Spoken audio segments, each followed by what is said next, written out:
Hello, my beautiful peoples, and I'm back with another video of chemical reactions and equations.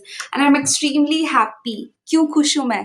क्योंकि finally guys मैंने एक chapter complete कर दिया YouTube पे ये ठीक है चलो now let's start the last topic of our chapter and इसको ये बहुत difficult topic नहीं है no easy topic है ठीक है एंड वील ट्राई कि हम लोग ऐसे पढ़े कि हम लोग को साथ साथ में याद भी होते जाए ठीक है मैं हमेशा अपने स्टूडेंट्स लोगों को बोलती हूँ कि देखो जब भी पढ़ो try to learn at that time है ना अब ये मत सोचना ओ टीचर ने ये समझाया है अब मैं जाऊंगा जब मैं पढ़ने बैठूंगा तब उसको मेमोराइज करने का ट्राई करूंगा नो इन्वॉल्व इन दैट ठीक है आप उसमें इन्वॉल्व हो और तब आप ज्यादा उसको समझोगे अब इधर आते हैं that is oxidation and reduction reaction क्या होता है देखो अभी यहाँ पर एक्टिविटी 11 क्या कहता है आपका बुक का एक्टिविटी 11 जो है वो कहता है कि देखो एक कॉपर पाउडर को लो एक चाइना डिश में एक छोटो सा प्लेट में कॉपर पाउडर को रखो एंड उसको हीट कर दो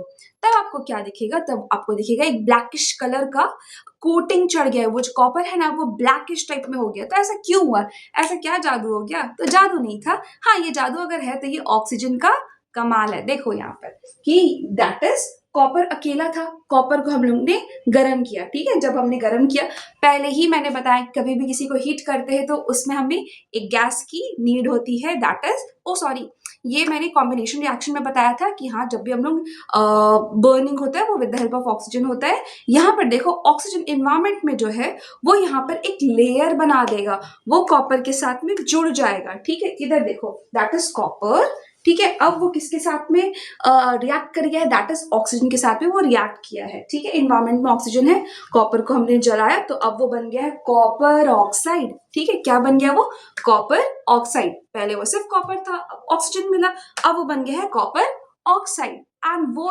ब्लैक कलर का सब्सटेंस होता है ठीक है तो ये हम लोग को ब्लैक कलर का सब्सटेंस मिल गया ठीक है और एक बात यहाँ पर देखो कोई अकेला था एंड अब उसको ऑक्सीजन मिल गया तो अब वो ऑक्सीडाइज्ड हो गया है अब वो ऑक्सीजन की हेल्प से वो ऑक्सीडाइज्ड हो गया ठीक है तो ये ऑक्सीडेशन का एग्जाम्पल है ध्यान से देखो ये ऑक्सीडेशन का एग्जाम्पल है सिंपल वेरी वेरी सिंपल ये ऑक्सीजन के साथ में अगर कोई जुड़ जाए ऑक्सीजन जुड़ जाए तो वो ऑक्सीडेशन होता है ठीक है अब यहाँ पर देखो अब हम लोग इसी कॉपर ऑक्साइड को अगर हम लोग ठीक है हाइड्रोजन के साथ में रिएक्ट करते हैं ठीक है अगर हम लोग कॉपर ऑक्साइड जो अभी बना उसको हाइड्रोजन के साथ में हीट कर देते हैं तब क्या होगा अगर हम लोग कॉपर ऑक्साइड को हाइड्रोजन के साथ में हीट करेंगे तब देखो हाइड्रोजन जो है वो क्या बोलेगा वो देखो वो ये बोलेगा कि कॉपर जो है तुम अपना ऑक्सीजन मेरे को दे दो तुम अकेले हो जाओ ठीक है देखो यहाँ पर ये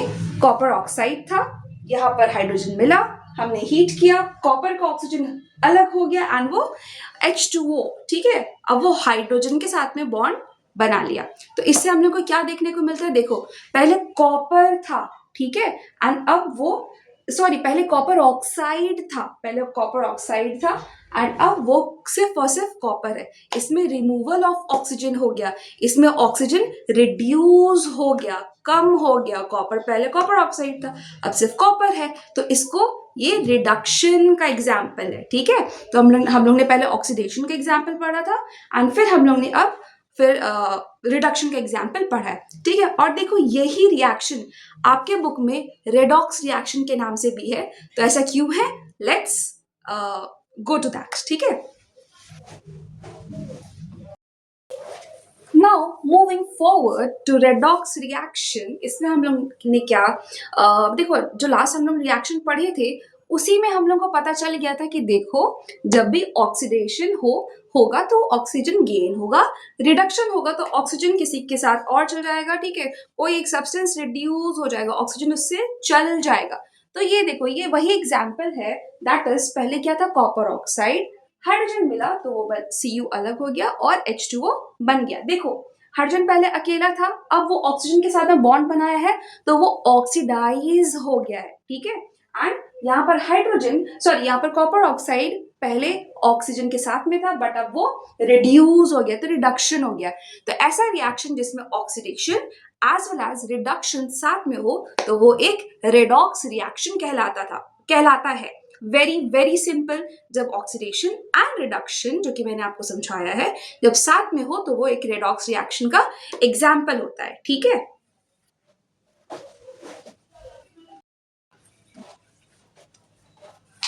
So here we are with the last topic of this chapter, that is corrosion and rancidity. देखो corrosion कब होता है? जब भी मेटल, देखो बहुत सारे ऐसे चीज है जो मेटल्स के बनते हैं, जैसे ब्रिजेस, ठीक है, फिर उसके बाद में हम लोगों के घर के जो गेट्स होते हैं, ठीक है, वो सारे में मान लो मेटल्स का यूज होता है। ठीक है। तो जो मेटल्स होते हैं, जब वो ऑक्सीजन के साथ में लॉन्ग टर्म, ठीक है, long term in contact with oxygen and moisture, बारिश हुआ, ठीक है, एंड आपको पता है कि मॉइस्चर इन्वायरमेंट में होता ही है। ठीक है। तो जब मॉइस्चर एंड ऑक्सीजन रिएक्ट कर जाए कोई भी मेटल से, तब क्या हो जाता है, तब वहां पर एक कोटिंग बन जाता है। वो जो मेटल है ना, वो ऑक्सीडाइज कर जाता है, वो रस्ट हो जाता है, जंक लग जाता है उसमें। ठीक है। तो ये एक ये यहाँ पर ऑक्सीडाइज कंपाउंड्स बनते हैं। ठीक है।